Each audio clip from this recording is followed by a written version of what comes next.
여러분 안녕하십니까? 수요일 아침 여수 MBC 뉴스투데이입니다. 코로나19 확산 여파로 급감했던 여수 관광객 수가 뚜렷한 회복세를 보이고 있습니다.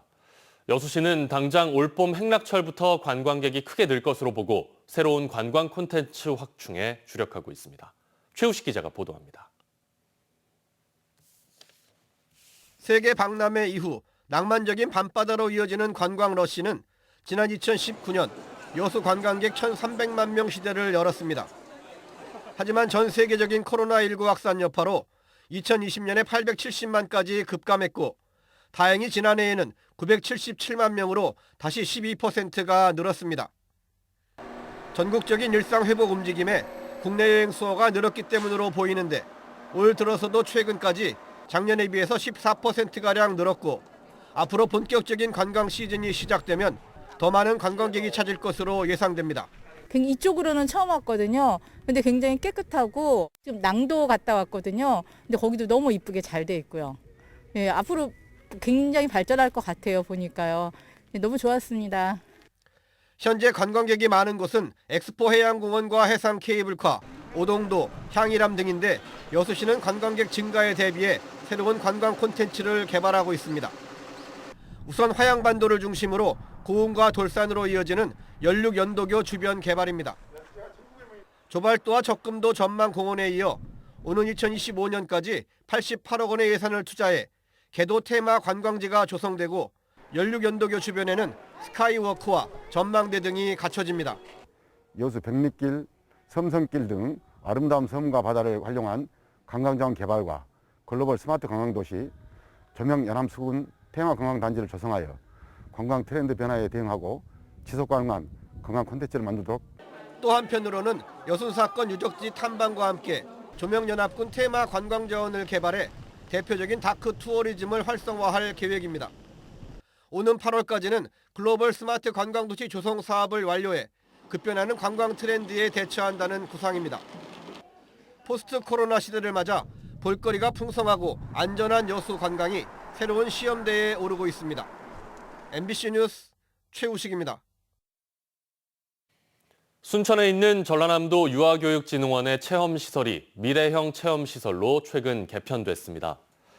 어제 개편 축하 행사를 개최한 전라남도 교육청은 교육과정 개정에 따라 기존 유아교육진흥원의 체험시설을 VR 등 미래형 디지털 체험을 할 수 있는 공간으로 개편했다고 밝혔습니다.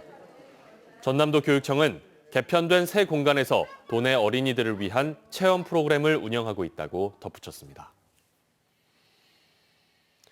여순 사건 당시 여수 순천과 함께 가장 큰 피해 지역이었던 광양에서는 정작 피해 신고가 다른 지역보다 상대적으로 적습니다.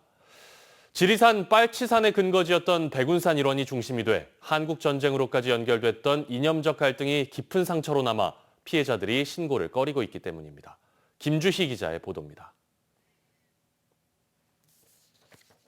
1948년 10월 19일 여수에 주둔하고 있던 국방경비대 14연대가 제주 4.3 사건 진압 명령을 거부하고 봉기하면서 발생한 여순 사건. 여순 사건으로 민간인 등 만여 명이 숨진 것으로 추산되고 있습니다. 국회가 지난해 6월 말 여순 사건 진상규명을 위한 특별법을 제정하고 본격적으로 피해 조사가 시작됐지만 유독 광양 지역에서는 피해 신고가 저조합니다. 지난 3개월 동안 피해 신고가 모두 500여 건이 접수됐고 여수 160여 건, 순천 100여 건에 이르고 있지만 유독 광양만 19건에 그치고 있는 겁니다. 광양 여순 사건 시민연대는 여순 사건으로 촉발된 극렬한 이념적 갈등이 빨치산 전남 도당의 근거지가 된 백운산 일원을 중심으로 한국전쟁으로까지 장기간 이어지면서 갈등의 골이 유독 깊게 자리 잡은 데 원인이 있는 것으로 보고 있습니다. 유독 광양 지역에서만 그동안 유족회 활동이 자리 잡지 못하고 관련 연구가 미흡한 것도 맥을 같이 하는 것으로 해석됩니다.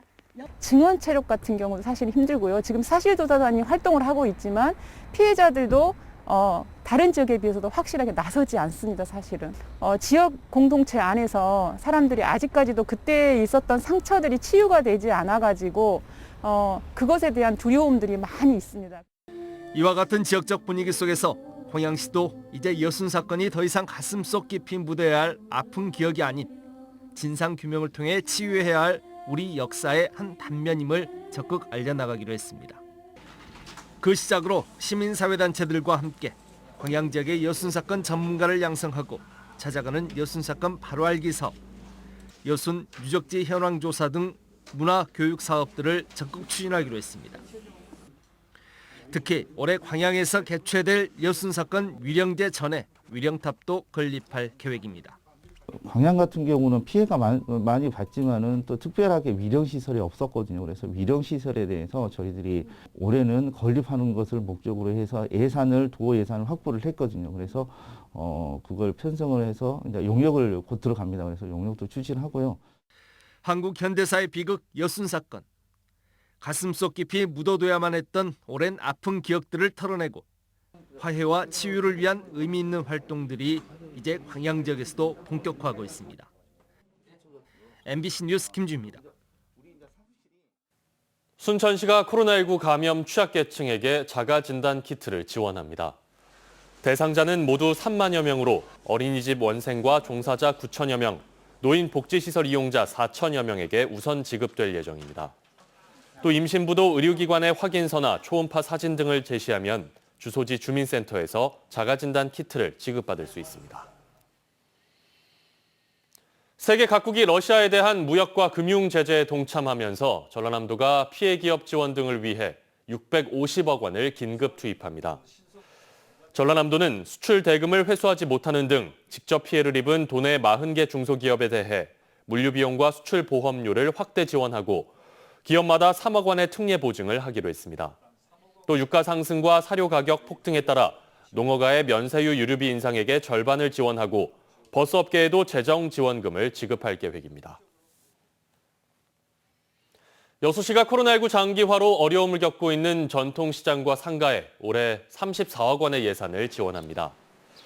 여수시는 우선 지난해 중소벤처기업부 국비 공모사업에 선정된 화재 예방 노후전선 정비 사업으로 중앙시장과 쌍봉시장 내 개별 점포에 3억 5,100만 원을 지원하고 시설 현대화 사업에도 21억 6,700만 원을 투입합니다.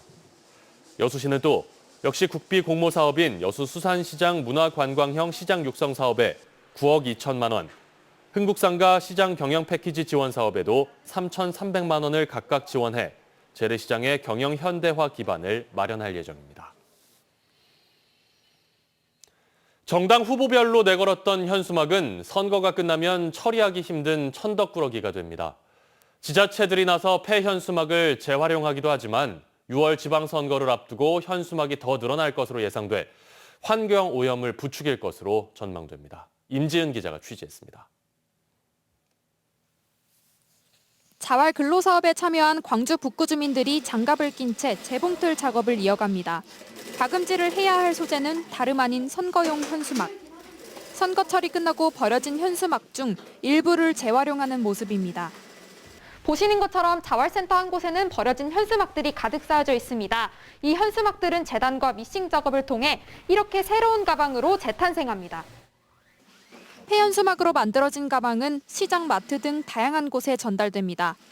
광주 서구 자원봉사자들은 폐현수막을 입고 입구에 고무줄을 달아 커다란 재활용 봉투를 만들었습니다. 현수막이 지역에서 다시 자원화될 수 있는 수거 시스템하고 재활용 시스템을 좀 갖춰줬으면 좋겠다라는 희망을 갖고 있고, 이번 20대 대선에서 버려진 현수막은 환경단체 추산 10만 5천여 장. 곧 치러질 6월 지방선거에서는 대선 때보다 3만 장 더 많은 현수막이 버려질 예정입니다.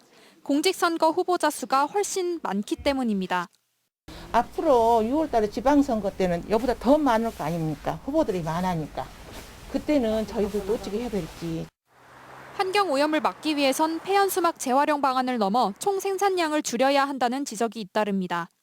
오염물질이 나올 수밖에 없는 상황입니다. 활용이 되더라도 그 수량이 매우 미비합니다. 원칙적으로 원론적으로 이 폐기물 자체가 나오지 않도록 하는 게 좀 핵심인 것 같고요. 선거철마다 막대한 양의 현수막이 내걸리고 폐기 처리되는 상황이 고질병처럼 반복되고 있습니다. MBC 뉴스 임지은입니다. 한국에너지공과대학교가 지난해 100억 원이 넘는 종합부동산세를 낸 것으로 뒤늦게 알려졌습니다. 국민의힘 한무경 의원실이 한국전력으로부터 제출받은 자료에 따르면 에너지 공대는 지난해 종부세 100억 6,300만 원과 재산세 17억 3,600만 원을 냈습니다. 통상 학교 부지는 종부세 감면 대상이지만 건물 한 채만 지어진 채 개교를 준비하다 보니 과세 대상이 된 것으로 전해졌습니다. 한국에너지공대는 일단 종부세와 재산세를 납부한 뒤 법적 검토를 거쳐 조세 불복 신청을 한 것으로 확인됐습니다. 불이 났을 경우 골든타임 확보를 위해 소방차가 한시라도 빨리 현장에 도착하는 게 중요합니다. 법령 개정으로 운전자가 소방차에 양보를 하지 않으면 과태료도 물어야 하는데요. 소방차 길터주기 잘 되고 있을까요? 양정은 기자의 보도입니다. 지난달 23일 목포 상동의 한 편도 2차선 도로. 다급한 소방차가 사이렌을 울리며 진입하지만 줄지어선 차량들은 비켜주지 않습니다. 경적을 울려도 요지부동, 결국 소방차는 중앙선을 넘어 역주행을 해 빠져나가야 했습니다. 우리 목포 시민들 의식이 너무 좀 크락션까지 막 빵빵빵빵 울렸는데도 불구하고 뭐 꼼짝도 안 하고 있더라고요. 제 뒤에 있었으면 제가 어떻게라도 해줬을 텐데 좀 많이 안타깝더라고요. 목포 소방서가 소방차 길터주기 모의 훈련을 진행했습니다.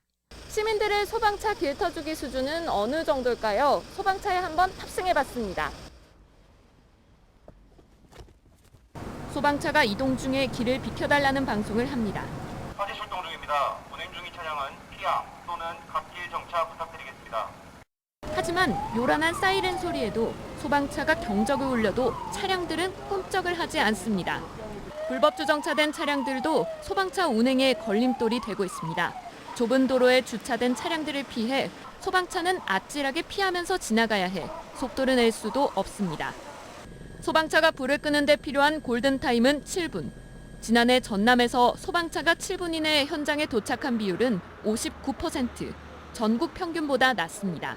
지리적으로 먼 섬마을 화재를 감안해도 10건 가운데 4건은 골든타임을 놓친 셈입니다. 현장 도착에 1, 2분의 차이가 화재의 화세를 키우고 줄이는 데 엄청난 도움을 줄 수 있습니다. 바로 저희 옆 사람의 생명을 지키는 일입니다. 꼭 동참해 주셨으면 좋겠습니다. 소방차 길터주기를 위반할 경우 200만 원 이하의 과태료가 부과됩니다. 양보가 아닌 의무이고 생명을 살리는 작은 실천이 소방차 길터주기지만 아직도 갈 길은 멀어 보입니다. MBC 뉴스 양정은입니다.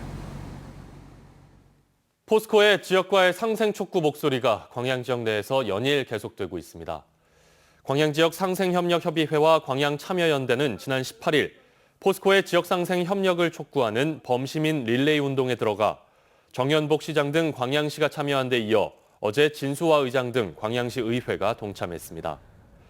포스코 지역 상생 협력 촉구 범시민 릴레이 운동은 앞으로 광양시 의회가 지정한 광양시 상공인협의회와 광양시 여성단체 협의회가 이어받고 순차적으로 관내 80여 개 시민사회단체를 거쳐 시민 릴레이 순으로 추진될 것으로 보입니다. 정연복 광양시장을 둘러싼 채용 비리 의혹과 관련해 경찰이 정 시장의 동생 A씨를 검찰에 넘겼습니다. 전남경찰청 반부패 수사 2대는 A씨가 시청 공무직에 채용시켜주겠다며 교회 지인들로부터 금품을 받은 것으로 보고 어제 특정범죄가중처벌법상 알선수재 혐의를 적용해 A씨를 기소 의견으로 송치했습니다. 경찰은 그동안 A씨의 알선수재 혐의와 정 시장과의 연관성을 수사해왔지만 명확한 증거를 찾지 못한 것으로 전해졌습니다. 전남 지역 특산 어종인 민어 어획고가 줄고 있는 가운데 전라남도가 자원 회복을 위한 인공종자 생산에 나서고 있습니다. 전남해양수산연구원은 지난해 확보한 민어어미 1,300마리를 통해 5만여 마리의 종자를 생산해 키우고 있으며 다음 달부터 이 종자들을 신안 해역에 방류할 계획입니다.